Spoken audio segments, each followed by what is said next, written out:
ನಮಸ್ಕಾರ ಫ್ರೆಂಡ್ಸ್, ನಾನು ಶ್ವೇತಾ ರಾಜೇಂದ್ರನ್ ಮಾತಾಡ್ತಾ ಇರೋದು ಲಕ್ಷ್ಮೀತಾ ರಾಯರ ಮಗಳು ಕನ್ನಡ ಯೂಟ್ಯೂಬ್ ಚಾನಲ್ಗೆ ತಮ್ಮೆಲ್ಲರಿಗೂ ಆತ್ಮೀಯವಾದ ಸ್ವಾಗತ. ಸ್ನೇಹಿತರೆ, ಇವತ್ತು ನಾನು ನಿಮಗೆ ಒಂದು ವಿಶೇಷವಾದ ಪುಟ್ಟ ತಂತ್ರನ ಹೇಳ್ಕೊಡೋಣ ಅಂತ ಬಂದಿದ್ದೀನಿ. ಏನಪ್ಪ ಅದು ತಂತ್ರ ಅಂದರೆ, ನೋಡಿ, ನಿನ್ನೆಲ್ಲ ಯುಗಾದಿ ಹಬ್ಬ ಆಚರಣೆ ಮಾಡಿದ್ದೀರಾ, ಹಬ್ಬದ ಖುಷಿಲಿ ಇರ್ತೀರ. ಆದರೆ ಆ ಖುಷಿ ನಿಮಗೆ ವರ್ಷ ಪೂರ್ತಿ ಇರಬೇಕು, ನಾವು ನೆಮ್ಮದಿಯಾಗಿರಬೇಕು, ಸುಖ ಸಂತೋಷದಿಂದ ನೆಮ್ಮದಿಯಿಂದ ನಾವು ಬಾಳಬೇಕು ಅಂದರೆ ನೋಡಿ, ಇವತ್ತು ನೀವು ಒಂದು ಪುಟ್ಟ ತಂತ್ರನ ಮಾಡ್ಕೊಬೇಕಾಗತ್ತೆ. ಆ ಪುಟ್ಟ ತಂತ್ರಕ್ಕೆ ಬೇಕಾಗಿರೋದು ಒಂದೇ ಒಂದು ಜೇನುತುಪ್ಪದ ಬಾಟ್ಲಾಗಿರಬೇಕು. ಅಂತ ಅಂದರೆ ನೋಡಿ, ನಾನು ಇಲ್ಲಿ ಚಿಕ್ಕದು ತೋರಿಸ್ತಾ ಇದ್ದೀನಿ. ಇದು ಬಂದು ಒಂದು 10-15 ರೂಪಾಯಿಗೆಲ್ಲ ಸಿಗುತ್ತೆ. ಯಾಕಂದರೆ ಎಲ್ಲದೂ ತೊಗೊಳಕ್ಕೆ ದುಡ್ಡು ಕೆಲವೊಬ್ಬರ ಹತ್ರ ಇರಲ್ಲ, ಕೆಲವೊಬ್ಬರ ಹತ್ರ ಇರುತ್ತೆ. ಆದರೆ ನೋಡಿ, ಒಟ್ಟಿನಲ್ಲಿ ನೀವು ದೊಡ್ಡದಾದರೂ ತೊಗೊಳ್ಳಿ, ಚಿಕ್ಕದಾದರೂ ತೊಗೊಳ್ಳಿ, ಯಾವುದೇ ಒಂದು ವಸ್ತುನ, ಜೇನುತುಪ್ಪದ ಬಾಟ್ಲನ್ನ ಎಷ್ಟು ದೊಡ್ಡದಾದರೂ ತೊಗೊಬೋದು, ಇಲ್ಲ ಚಿಕ್ಕದಾದರೂ ತೊಗೊಬೋದು. ನೀವು ಒಂದು ಜೇನುತುಪ್ಪದ ಬಾಟ್ಲನ್ನ ಇವತ್ತು ಖರೀದಿ ಮಾಡಬೇಕಾಗುತ್ತೆ.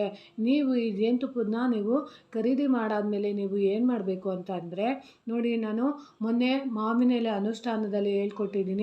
ಕಿರು ಬೆರಳಿನ ಪಕ್ಕದಲ್ಲಿರೋಂಥ ಬೆರಳಿನ ಮುಖಾಂತರ ನೀವು ಸ್ವಲ್ಪ ಅರಿಶಿನ ಹಚ್ಬಿಟ್ಟು ನಾವು ಈ ಜೇನುತುಪ್ಪದ ಬಾಟ್ಲ್ ಇರುತ್ತಲ್ಲ ನೋಡಿ, ಈ ರೀತಿ ಇಲ್ಲಿ ಇಡಬೇಕಾಗುತ್ತೆ. ಒಂದು ಸ್ವಲ್ಪ ಅರಿಶಿನ ಹಚ್ಬಿಟ್ಟು ನೀವು ಇಲ್ಲಿ ಇಟ್ಟಾದಮೇಲೆ ಇದನ್ನು ನೀವು ಏನು ಮಾಡಬೇಕು ಅಂತ ಅಂದರೆ ನೋಡಿ, ಇವತ್ತಿನ ಸಂಜೆ ನೀವು ಇದನ್ನು ಮಾಡ್ಕೊಬೇಕು. ನೀವು ಇವತ್ತಿನ ಬೆಳಗ್ಗೆಯಿಂದ ಸಂಜೆ ಮಧ್ಯದಲ್ಲಿ ಯಾವಾಗಲಾದರೂ ಸರಿ ನೀವು ಜೇನುತುಪ್ಪದ ಬಾಟ್ಲನ್ನ ಖರೀದಿ ಮಾಡಿ ತಂದ್ಕೊಬೋದು. ಅದಾದಮೇಲೆ ನೀವು ಏನು ಮಾಡಬೇಕು ಅಂದರೆ 6:30-7 ಗಂಟೆ ಸಮಯದಲ್ಲಿ ಚಂದ್ರ ಬರೋ ಅಂಥ ಸಮಯದಲ್ಲಿ ನೀವು ಈ ಬಾಟ್ಲನ್ನು ತೊಗೊಂಡೋಗಿ ಚಂದ್ರನ ಎದುರಿಗೆ ಇಟ್ಕೊಂಡು ನಿಂತ್ಕೊಂಡಿದ್ದು ಚಂದ್ರದೇವನಿಗೆ ಜೇನುತುಪ್ಪನ ನೀವು ತೋರಿಸ್ಬೇಕಾಗುತ್ತೆ. ಚಂದ್ರದೇವನಿಗೆ ನೀವು ಚಂದ್ರನಿಗೆ ಈ ಜೇನುತುಪ್ಪದ ಬಿಲ್ಟಿ ತೆಗೆದುಬಿಟ್ಟು ತೋರಿಸಿ, ನೀವು ಚಂದ್ರನಿಗೆ ಒಂದೇ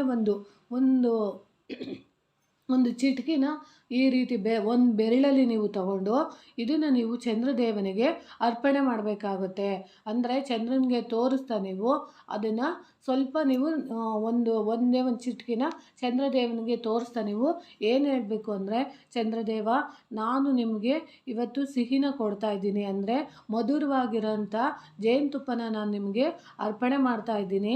ಆ ಜೇನುತುಪ್ಪ ಎಷ್ಟು ಸಿಹಿಯಾಗಿರುತ್ತೋ ಹಾಗೆ ಎಲ್ಲ ಸಂಸಾರದಲ್ಲಿ ಎಷ್ಟು ನೀವು ಜೇನುನೊಣ ಯಾವ ರೀತಿ ಒಗ್ಗಟ್ಟಿಂದ ಇದ್ದು ಎಲ್ಲ ಜೇನುನ ಮಧುರವಾದ ಜೇನುನ ಕೂಡೀಕರಿಸುತ್ತೋ ಹಾಗೆ ನಮ್ಮ ಜೀವನದಲ್ಲೂ ಅಷ್ಟೇ ನಮ್ಮ ಮನೆಯಲ್ಲಿರೋಂಥ ಪ್ರತಿಯೊಬ್ಬ ಸದಸ್ಯರು ಕೂಡ ಒಟ್ಟಿಗೆ ಇದ್ದು 100 ಕಾಲ ಸುಖವಾಗಿ ಸಂತೋಷವಾಗಿ ಬಾಳೋ ಥರ ಅನುಗ್ರಹ ಕೊಡು, ಯಾವಾಗಲೂ ನೆಮ್ಮದಿಯಾಗಿರೋ ಥರ ಮಾಡು, ನಮ್ಮ ಮನೇಲಿ ಸುಖ ಶಾಂತಿ ನೆಲೆಸೋದಕ್ಕೆ ನೀವು ಕಾರಣ ಮಾಡಿಕೊಡಿ ಅಂತ ಹೇಳಬೇಕಾಗುತ್ತೆ.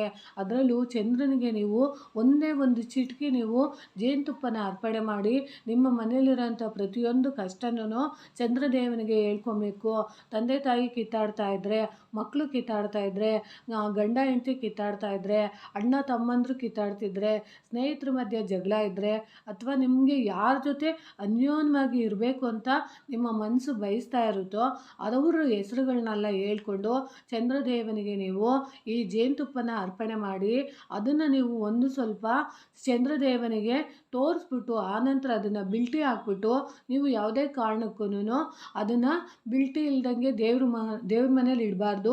ಬಿಲ್ಟಿನ ನೀವು ಟೈಟಾಗಿ ಹಾಕ್ಬಿಟ್ಟು ದೇವರ ರೂಮಲ್ಲಿ ನೀವು ಇಡಬೇಕಾಗುತ್ತೆ. ಆವಾಗ ನೀವು ಚಂದ್ರನ ಹತ್ರ ಕೈಯಲ್ಲಿ ನೀವು ಜೇನುತುಪ್ಪದ ಬಾಟ್ಲನ್ನ ಹಿಡ್ಕೊಂಡಿದ್ದು ಕೇಳಬೇಕಾಗುತ್ತೆ.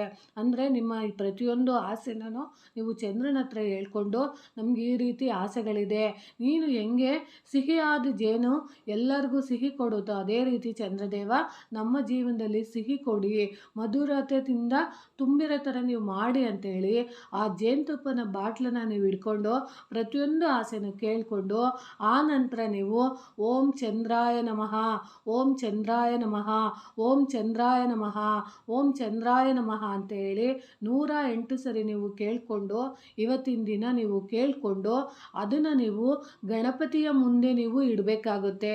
ಅದರಲ್ಲೂ ನೀವು ಇವಾಗ ಜೇನುತುಪ್ಪದ ಬಾಟ್ಲು ತೊಗೊಂಬಂದಿದ್ದೀರ ಅಂದ್ಕೊಳ್ಳಿ, ಆ ಜೇನುತುಪ್ಪದ ಬಾಟ್ಲನ್ನ ನೀವು ನಿಮ್ಮ ಮನೆಯಲ್ಲಿರೋ ಅಂಥ ದೇವರ ರೂಮಲ್ಲಿ ನೀವು ಗಣಪತಿ ವಿಗ್ರಹ ಎಲ್ಲಿ ಇಟ್ಟಿರ್ತೀರೋ ಅಲ್ಲಿ ನೀವು ಈ ಜೇನುತುಪ್ಪದ ಬಾಟ್ಲನ್ನು ಗಣೇಶನ ಹತ್ರ ನೀವು ಇಡಬೇಕಾಗುತ್ತೆ. ಅದರಲ್ಲೂ ಗಣಪತಿ ವಿಗ್ರಹ ಇರುತ್ತಲ್ಲ ಅದರ ಆಸುಪಾಸಲ್ಲಿ ನೀವು ಇಡಬೇಕಾಗುತ್ತೆ. ಆಮೇಲೆ ನೀವು ಏನು ಮಾಡಬೇಕು ಅಂದರೆ ನಾಳೆ ಅಥವಾ ನೀವು ಪೂಜೆ ಸ್ಟಾರ್ಟ್ ಮಾಡ್ತೀರಲ್ಲ ಆ ಜೇನುತುಪ್ಪನ ನೀವು ಮೊದಲಿಗೆ ನೀವು ಗಣಪತಿಗೆ ಅರ್ಪಣೆ ಮಾಡಿ ಪ್ರತಿದಿನ ನೀವು ಪೂಜೆ ಮಾಡೋಕ್ಕೆ ಸ್ಟಾರ್ಟ್ ಮಾಡಬೇಕು. ಯಾಕಂದರೆ ನೋಡಿ, ಒಂದು ಸ್ವಲ್ಪ ನೀವು ಆ ಜೇನುತುಪ್ಪನ ನೀವು ಗಣೇಶನಿಗೆ ಅರ್ಪಣೆ ಮಾಡೋದ್ರಿಂದ ವರ್ಷ ಪೂರ್ತಿ ನಿಮ್ಮ ಮನೆಯಲ್ಲಿ ಆರೋಗ್ಯ, ಆಯಸ್ಸು, ಆಮೇಲೆ ನಿಮ್ಮ ಮನೆಯಲ್ಲಿ ಅನ್ಯೋನ್ಯತೆ ಅನ್ನೋದು ಖಂಡಿತವಾಗ್ಲೂ ಕೂಡುತ್ತೆ. ಆಮೇಲೆ ನೀವು ನಿರಂತರವಾಗಿ ನೀವು ಬೇಕಾದರೆ ಒಂದು ವರ್ಷ ಪೂರ್ತಿ ನೀವು ಜೇನುತುಪ್ಪನ ಅಲ್ಲೇ ಇಡ್ತೀವಿ, ಯೂಸ್ ಮಾಡಲ್ಲ ಅಂದ್ರೂ ಮಾಡ್ಬೋದು. ಅದು ದೇವರ ಮನೆಯಲ್ಲಿ ಅನುಗ್ರಹ ಆಗಿರುತ್ತೆ.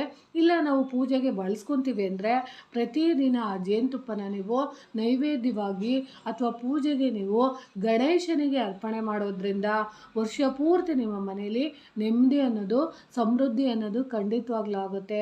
ಯಾಕಂದರೆ ಚಂದ್ರದೇವ ಬಂದು ಮನಸ್ಸಿನ ಕಾರಕ ಆಗಿರ್ತಾರೆ.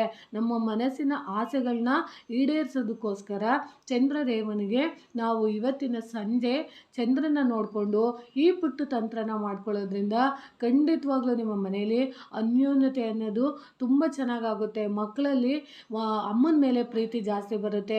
ಅಪ್ಪ ಮಕ್ಕಳು ಏನಾದರೂ ಕಿತ್ತಾಡ್ತಾ ಇದ್ದರೆ ಅವರು ಚೆನ್ನಾಗಾಗ್ತಾರೆ. ಅತ್ತೆ ಸೊಸೆ ಕಿತ್ತಾಡ್ತಾ ಇದ್ದರೆ ಈ ತಂತ್ರನ ನೀವು ಮಾಡ್ಕೊಳ್ಳಿ. ಅಥವಾ ಅಕ್ಕ ತಂಗಿದಿರು ಏನಾದರೂ ಕಿತ್ತಾಡ್ತಾ ಇದ್ದರೆ ಈ ರೀತಿ ನೀವು ಮಾಡ್ಬೋದು.